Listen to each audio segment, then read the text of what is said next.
How can someone borrow 100% of the purchase price plus cost and the property is still going to be positive geared? Yes, your first few properties are probably going to be good capital growth, but your rental yield is going to be quite low. Therefore, you're going to be negative geared. So for this particular client, we were helping them purchase a property with very high rental yield because he was chasing that yield to balance out his portfolio because he had a lot of properties that was quite negative geared. So he had to balance out that portfolio so his cash flow is a little bit more better.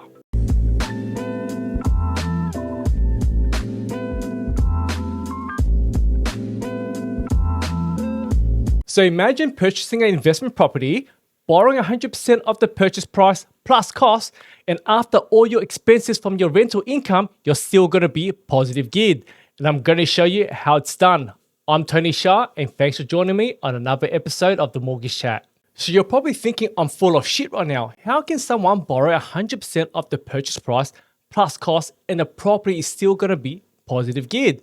And I'll show you exactly what we've just done in a few minutes. Now, let me give you a quick breakdown.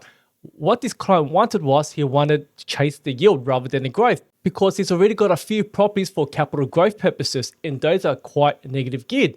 So therefore, that's why he was chasing the yield now to balance out the portfolio. What I say to a lot of our investors is, yes, your first few properties are probably going to be good capital growth, but your rental yield is going to be quite low. Therefore, you're going to be negative geared. Sooner or later, your portfolio itself will transition to a more balanced portfolio where you need that extra income to start balancing out your cash flow, especially if you have owner-occupied properties or the rates going up, etc. So for this particular client, we were helping them purchase a property with very high rental yield because he was chasing that yield to balance out his portfolio because he had a lot of properties that was quite negative geared. Because he can't keep sustaining that negative gear, especially when the kids go older with more expenses and he's got owner-occupied debts, etc. So he had to balance out that portfolio so his cash flow is a little bit more better. And you're probably thinking, how the hell these days with these such high interest rates and borrowing 100% of the purchase price plus cost, can you get a positive geared property? And the answer is, yes, it is very hard and it is like a needle in a haystack, but you know what? We were able to achieve it for one of our clients. And where we helped this client purchase his property is far up north in Darwin, Northern Territory. So if you're listening to this podcast right now, please jump onto YouTube and watch this video because right now I'm going to show you the breakdown of the purchase price, the cash flow, and how this property is positive geared. All right, everyone. So this is just a couple of pages of the contract of sale.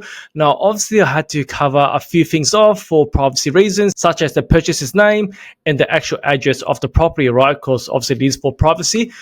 Where we purchased for this client or helped the client purchase was at Waggaman in Northern Territory. Okay, right up north. Right now, you can see here, we originally purchased for $619,000. Remember this, $619,000, okay? The rent we are receiving from this property is $1,250, which is quite high. Okay, and the reason why it's quite high is because it is a big house, right? I think it was a five or six bedroom house, double-story house next to the water. Okay, so it's actually quite nice, but still quite high on the rental yield. And that's what we were chasing for this particular client. Now, remember this, $619,000 right here. Okay, I want to show you the actual valuation report right now. And boom, okay. So the valuation was done by Option back in November 2024. Okay, I've blanked out all the details again, except for the location, and you'll see my name right here. Okay, remember what I just said? They purchased the property for $619,000. And guess what? The valuer actually valued it for $700,000. All right. I've been in the mortgage broking game for nearly 10 years now. This is the second time I've seen this happen for existing properties. Okay, existing properties, right?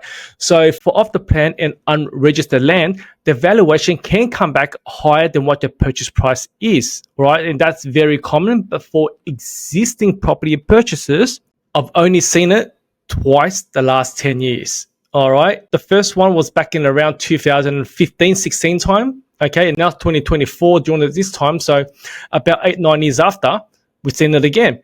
Okay, so what does this mean is we were able to purchase the property for below market value. And the valuer, Option, actually valued it higher than what we purchased it for. And you can see here, rental income as per noted, because that's what was noted on the valuation report, $1,250. Okay, if it was lower, it would have noted a lower rental income. but because that's what we're renting it out for, and it is the market rate. Okay, so that's a very good outcome for the client because that's pretty much instant equity right there he can use if he wants to do another valuation, another application, and pull that equity out. Okay, now let me show you the cash flow and the breakdown of the purchase price. All right, everybody. So as you can see here, this is the breakdown of the purchase price. Okay, you'll see here equity. Right, so we drew equity out of the existing property to cover the 20% deposit plus stamp duty for a purchase of $619,000. Stamp duty, solicitor costs, and changeover costs equated to around $33,000 in some change. Okay, we only wanted to borrow 80% of the value of this property as loan number one because the equity was taken out from another property. This is so we don't cross-collateralize the property. Okay, so I've got a video on cross-collateralizing, why you don't cross-collateralize, and you can watch that in your own spare time. Okay, and this is the right way that you should be structured a loan. If a broker or a lender or any other one that suggested cross-collateralizing is a great thing, the idiots, you should count them straight away because most will say do not cross-collateralize the property, and there is never a need to cross-collateralize the property because the same can be achieved without cross-collateralizing a property. Okay, so that's how we've done it. Okay, so essentially that's how we can borrow 100% of the purchase price plus cost. Okay, so we borrowed the whole deposit and costs, and we got the other 80% loan. Okay, on the simple cash flow that we've done, the loan is 652. And why is it 652? Because it's the equity that we borrowed plus that. Okay, this is where it came from. All right, so we essentially borrowed 100% of the purchase price plus cost. So the loan we took out was that at 6.19%, at interest only, that's your monthly repayment. Okay, so that's your rent per week, and that's your gross rent per month.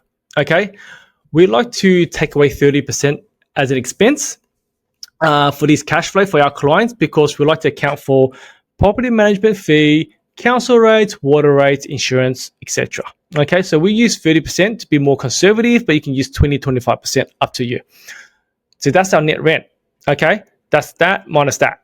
Okay, so as you can see here, you're actually positive cash flow by $425 per month.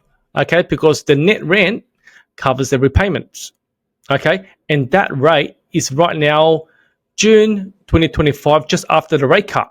Okay, so he's doing pretty well right now. He's actually pocketing $425 per month. Okay, even if I change this back to before the rate cut, which will work out to about 6.44, he was still positive cash flow by 290. Okay, so now if we change it back to 6.19, because that's the current rate, it's $425 in his pocket per month. And the reason why we want a property of this kind is because he was more focusing on the yield rather than the growth, right? Because he wanted to balance out his portfolio. So he's at a stage where he wanted to balance out his portfolio and he's happy to take a 1, 2, 3% growth year on year on this property, okay? To balance out his books. And that's why this property suited his needs quite good, okay? And he purchased his property when the rates were at its peak level anyway. So that's why he was happy to go in, all right? And now it's June 2025. We're probably expecting another 2 rate cuts to the end of the financial year. So if we were to change this and adjusting for 2 rate cuts, which is 50 points, now if I change this to 5.69%, okay, to account for 50-point cut, just under $700 per week, just under $700 per month, cash flow positive. Not bad, guys.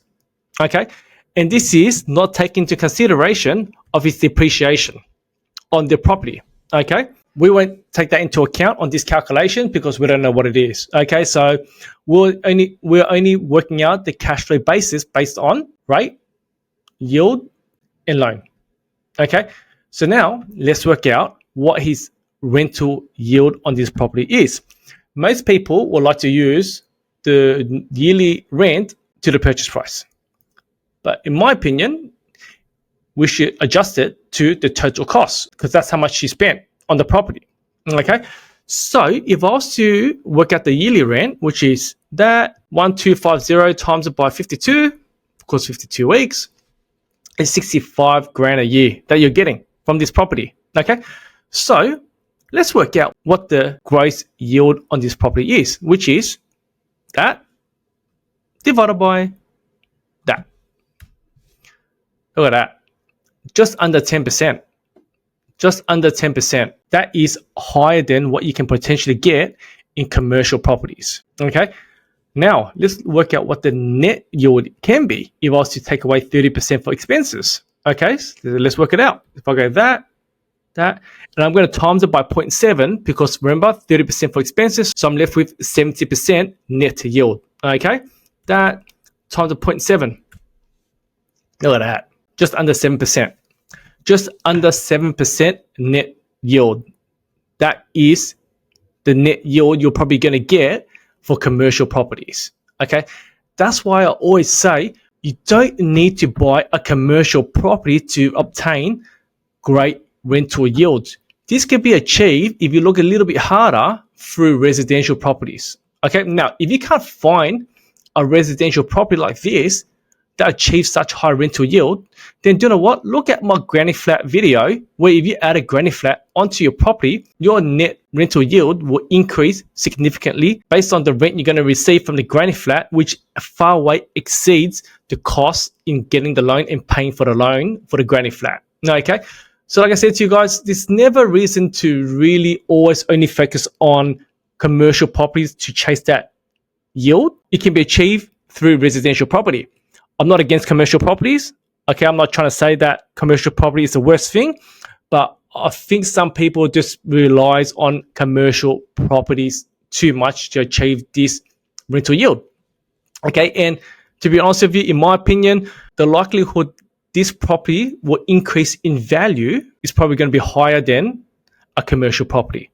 Okay, so there you have it, guys. This is just a quick breakdown of the purchase price and a cash flow purchasing 100% of the purchase price plus costs. So there you have it, everyone. That's how we got our client a positive geared property. Like I said, it's very hard to do these days, especially with high interest rates and higher purchase price. But we were able to do it. It was like a needle in a haystack, but we got it and we're able to achieve this for one of our clients. As always, guys, please stay in tune. Please watch out for the next video. I hope to see you on the next episode of the Mortgage Chat. Peace.